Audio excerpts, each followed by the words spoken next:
Good day. I am Angeline and I'm with Diana Rose Liso to talk about the Enhanced Teacher Curriculum Accord on OBE. We all know that education is essential. It helps us to do our daily life activities and also to acquire new skills and knowledge that will impact our development in life. For this lesson, we are going to learn how a teacher education embraces the philosophy, system, and classroom practice of OBE.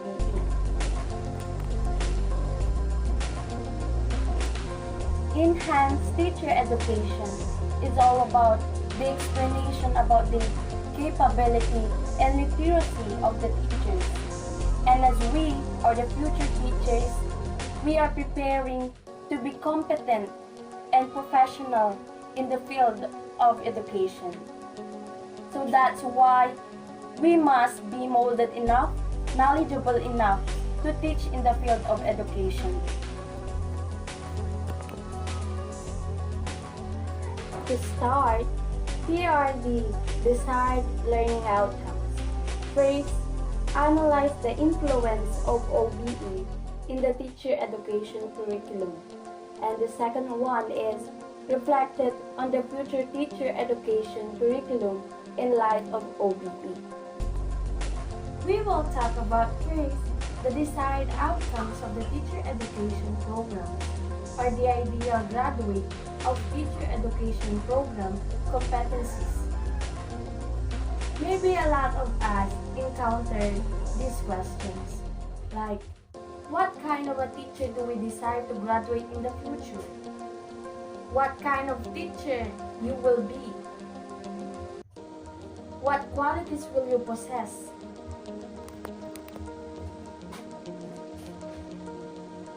And with the current imperatives of 21st century, the teacher education curriculum must emphasize teachers' values, skills, and knowledge that are fundamental to good teaching.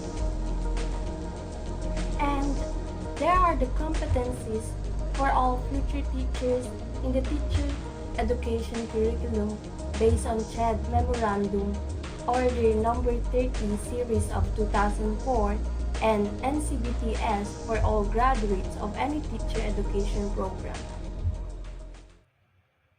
And with these intended outcomes, we, as a future teacher, we should aware of the outcomes we should become.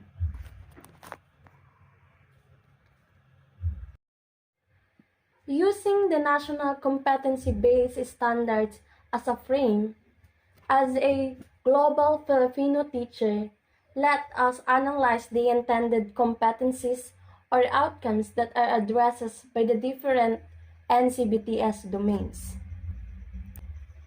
Here are the teacher standards outcomes. Uses a specialized knowledge and skill in a variety of school contexts and in diverse students' background. Applies inquiry with the use of research approaches and utilize evidence-based knowledge to improve teaching. Self-directs continuous learning related to own expertise for enhancement of students' outcomes and in strengthening of professional identity. Last, maximize the involvement of education communities to work in collaboration for relevant educational reforms.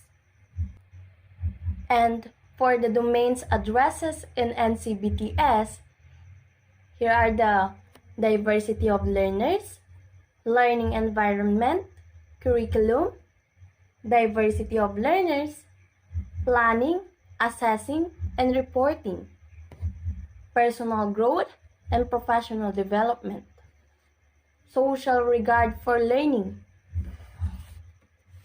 personal growth and professional development, social regard for learning, and lastly, community linkages. Let us now move forward on the ideal graduate of teacher education program. As a new breed of teachers, wherein they need to become first, multiliterate, second, reflective, third, master subject matter, fourth, highly skilled, fifth, sensitive to issue, sixth, multicultural, seven, innovative, eighth, highly professional, and lastly, lifelong learner. And the next is the teacher education curriculum. What kind of teacher education curriculum can develop such competencies in College of Education or teacher education department? And to address these questions, using the OBE framework, the competencies previously stated are now translated to outcomes. At the end of the degree plan, for elementary or secondary teaching, the future teacher must have demonstrated basic and higher levels of literacy for teaching and learning, demonstrated deep and principled understanding of the teaching and learning process, mastered and applied the subject matter content and pedagogical principles appropriate for teaching and learning, applied a wide range of teaching-related skills in curriculum development, instructional material production, learning assessment, and teaching delivery, articulated and applied clear understanding of how educational process relate to political, historical, social, and cultural contexts, facilitated learning in various classroom settings, diverse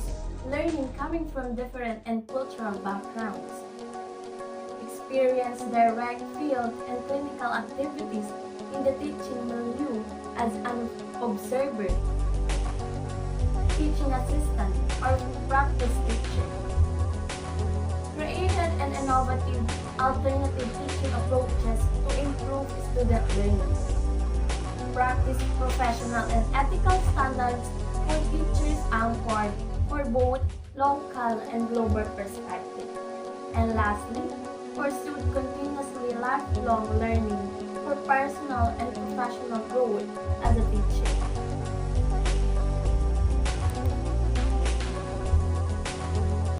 Being a teacher at any level requires a significant amount of knowledge and skill. Paying attention to the core competencies for educators helps to ensure that all teachers and others who work in education are prepared to make school a positive experience for students and their families. Next is the content and pedagogy to achieve the outcomes. To become a teacher in the near future, you must be finished course or degree content. To become a teacher in college degree is required, wherein the degree is made up of courses, major, and also specialized subject courses.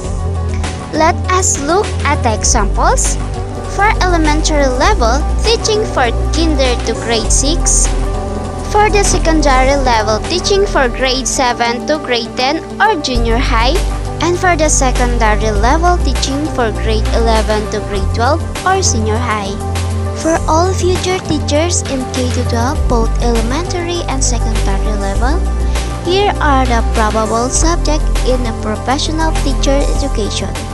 First, we have foundation courses, followed by pedagogical content knowledge courses. And the third one, major courses for the secondary and selected subject area content for elementary. Lastly, the experiential learning courses, wherein we have field study courses and practice teaching. In these subjects are coherence and integrated with one another to create an active, almost seamless experience of learning to teach. Let's proceed to the method of teaching and teaching delivery modes. As we all know, the methods of teaching should be varied to address the different kinds of learners. Time-tested methods as well as current emerging strategies shall be utilized. It should be student-centered, interactive or participative, integrative, and lastly, transformative. Additionally to them, the delivery of modes may be varied. It can be face-to-face, online, or experiential learning approaches. Whatever methods of teaching or delivery modes to be used by the teachers are clearly written in a course design or syllabus prepared by the faculties and shared to its students. Let us now to proceed to the third one, which is the assessments of learning based on the Philippines Qualification Frame or PQF. There are 3 levels of competencies that all undergraduate students should be possessed as the evidence of their learning outcomes, which refers to the level 6 of PQF. Level 1, we have knowledge and skills and values. And level 2, this is the application of knowledge, skills, and values. And lastly, the level 3, which is degree of independence. Let us look for the examples. In a subject curriculum development, the desired course are, at the end of the semester, the student must have, first, identified curriculum concepts that include the nature of and purposes of curriculum. Second, discuss the different modules of curriculum and approaches to curriculum design. Third, explain curriculum development in the term of planning, implementing, and evaluating. 4. Describe the different evaluation procedures and tools in assessment of learning outcomes implementation. 5th, utilize different evaluation procedures and tools in assessments of learning outcomes. 6. Explain examples of curriculum refers such as K-12 and OBE. For the last, reflected on the values of understanding curriculum development as a teacher. Next is the assessment of learning. Assessments of learning refers to strategies designed to confirm what all students know, demonstrate whether or not they have met curriculum outcomes or the goals of their evalualized programs, or to certify proficiency and make decisions about student future programs or placements. The planning, degree outcomes, and attributes of an ideal graduate. For the evaluating, assessment of learning to indicate if degree outcomes have been achieved. And last, implementing contents, methods of delivery.